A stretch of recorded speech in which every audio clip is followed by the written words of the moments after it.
முஸ்லீம் காங்கிரஸ் தலைவர் ரவுப் ஹக்கீம் வந்து இன்றைக்கு இந்தியாவுக்கு ஒரு நிகழ்வுக்கு போன இடத்துல அங்கே ஒரு மீடியாவுக்கு கொடுத்திருக்கிறார், ஊடகங்களுக்கு கொடுத்திருக்கிறார் என்று சொன்னால் இந்தியா இலங்கை மீனவற்ற பிரச்சனை பேசித்தான் தீர்க்கணும் என்று சொல்லி நாங்கள் பேசி என்னத்தை தீர்க்கிறது எத்தனையோ தரக்கா பேசியாச்சுது. அடுத்தது 2 நாடும் சேர்ந்து ஒரு சட்டத்தை உருவாக்கி வச்சிருக்கிறோம். அந்த சட்டத்தை தான் நடைமுறைப்படுத்தி சொல்லி தான் நாங்கள் கேட்டுக்கொண்டிருக்கோம். இது வந்து இழுவாமடி தொழில் வந்து உலகத்திலேயே தடை செய்யப்பட்ட தொழில்.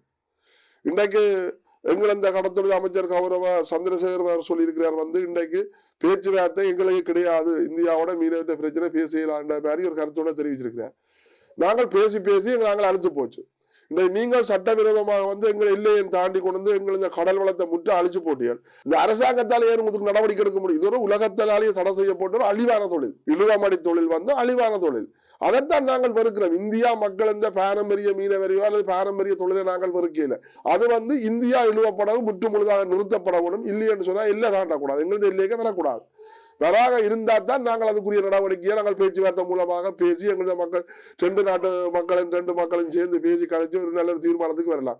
இழுவமடி தொழில் செய்யும் வரையும் எந்த விதமான பேச்சுவார்த்தைக்கும் விடவே கிடையாது. 2 நாட்டு அரசாங்கம் சேர்ந்து ஏற்கனவே எடுத்துக்கப்பட்ட தீர்மானம் ஒன்று இருக்கு. 2016ஆம் ஆண்டு 2 அரசாங்கத்தாலையும் எடுக்கப்பட்ட தீர்மானம் இருக்கு. அந்த தீர்மானத்தை நடைமுறைப்படுத்தினாலே எங்களுக்கு காணும். இன்னும் எங்களை உள்ளூர் எடுத்து பாருங்க, உள்ளூர் இழுவப்படகு வந்து மோசமான வேலையை செய்து கொண்டு இருக்கு. அரசாங்கத்தால சட்டங்களை வந்து தீர்மானிக்கப்பட்டு சட்டங்கள் இருக்கு. அந்த சட்டங்களை நடைமுறைப்படுத்துறதுக்கு ஆட்கள் இல்லை. ஏன் நீங்க சட்டங்களை நடைமுறைப்படுத்தல? புரியல சட்டங்களை உருவாக்குறீர்கள். நாங்கள் உருவாக்க சொன்னாங்க சட்டத்தை. அப்ப இன்றைக்கு தமிழமைச்சர் வந்துதான் அதை ஊக்குவிச்சு சட்டவிரோதமான தொழில் எல்லாத்தையும் ஊக்குவிச்சு அதற்கு முன்னுரிமை கொடுத்திருக்கிறேன். இன்றைக்கு அப்ப நாங்கள் ஆளுநருக்கு எல்லாம் தெளிவா வடிவா எல்லாரும் கடிதங்களும் கொடுத்து எல்லாம் தெளிவா சொன்னாங்க. அப்ப அவர் அதுக்கு எங்களுக்கு முடிவு சொல்லியிருந்தார்.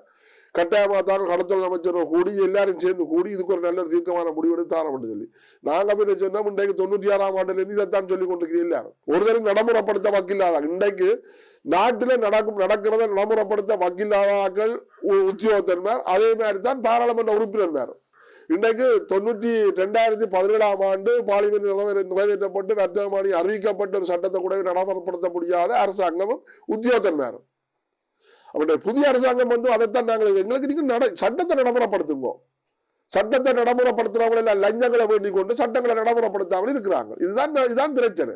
அப்ப இதுகளே யார் நடைமுறைப்படுத்த? சட்டங்களா இருக்கிறதுக்கு நடைமுறைப்படுத்துறதுக்கு அதிகாரிகள் மாதிரி இல்லை. எல்லாரும் லஞ்சங்களை வேண்டிக் கொண்டு மௌனமா இருக்கிறாங்க.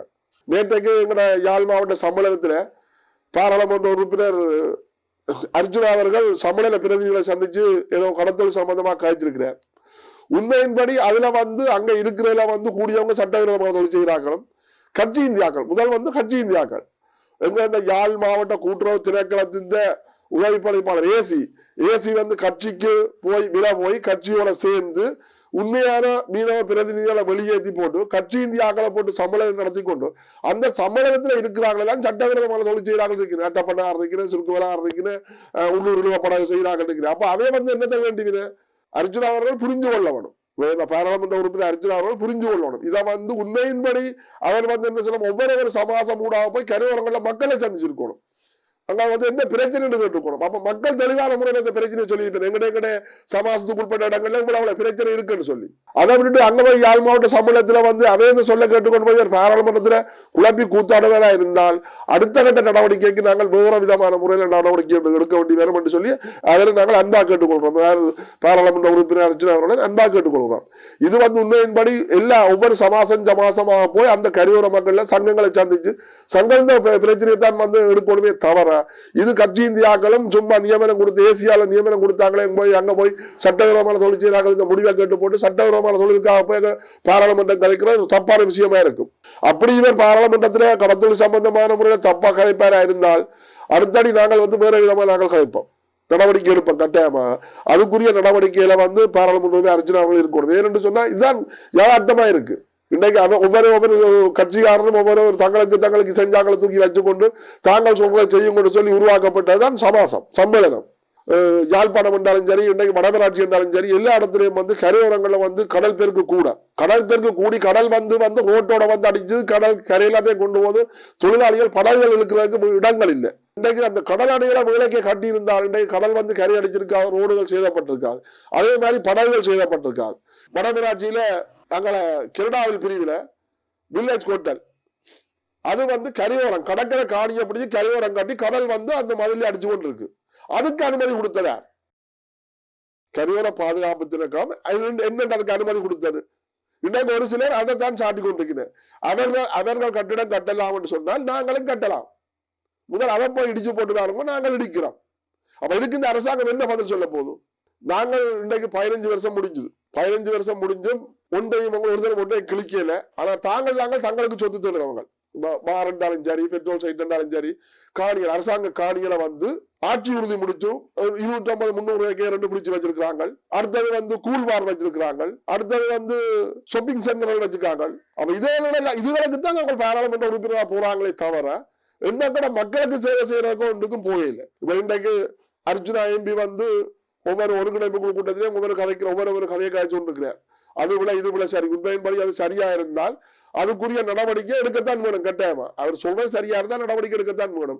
ஆனா தப்பா இருந்தால் அது உண்மையின்படி பிள்ளையின்படி அவருக்கு நடவடிக்கை எடுக்கத்தான் வேணும். அவர் ஆதாரபூர்வமாக பேப்பர்ல வச்சு அதுக்குரிய டாக்குமெண்ட்ஸ்ல வச்சு கொண்டு காய்ச்சி கொண்டிருக்கிறார். அதால நாங்கள் அதை வரவேற்கிறோம்.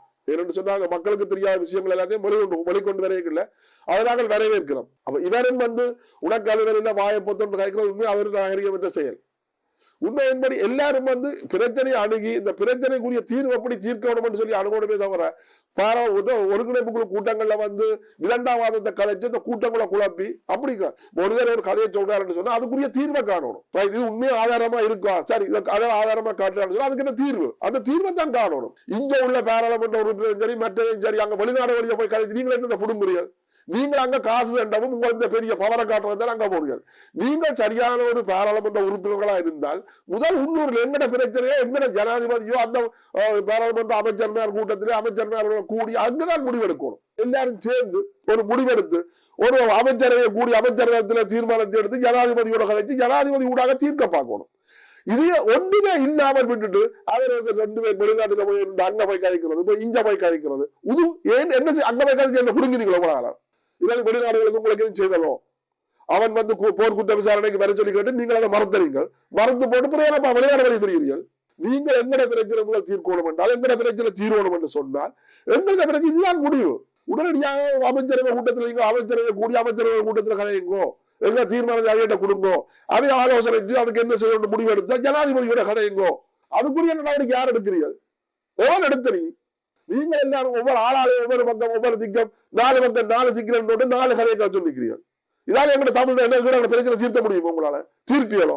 இன்றைக்கு யோசிச்சு பாருங்க, யாழ் மாவட்டத்தை பாருங்க, இன்றைக்கு என்ன நடந்தது? எல்லாத்தையும் சிவரடிச்சு சின்னாவினமாக்கி போட்டு நான் பெருசு நீ பெருசுன்னு சொல்லி இப்ப வீரம் கூறிக்கொண்டு இருக்கிறீர்கள். அதுக்குத்தான் நாங்கள் சொத்து தொடர்றதுக்கும் நான் பெருசு நீ பேச தயவு செய்து இனிமேல் தன்னும் மண்டை யோசியுங்க. உண்மையின்படி எங்களை தமிழ் தேசியத்துக்காக எல்லாரும் ஒன்றிணைந்து ஒரு கூட எங்களை நின்று கொண்டு நீங்கள் அமைச்சர் யாழ் தமிழ் அமைச்சர் தமிழ் பாராளுமன்ற உறுப்பினர் எல்லாரும் சேர்ந்து இதுக்கு ஒரு நல்ல தீர்வை காண்றதுக்கு முடிவெடுங்கோ. அதைத்தான் உங்களை கேட்டுக்கொள்றது.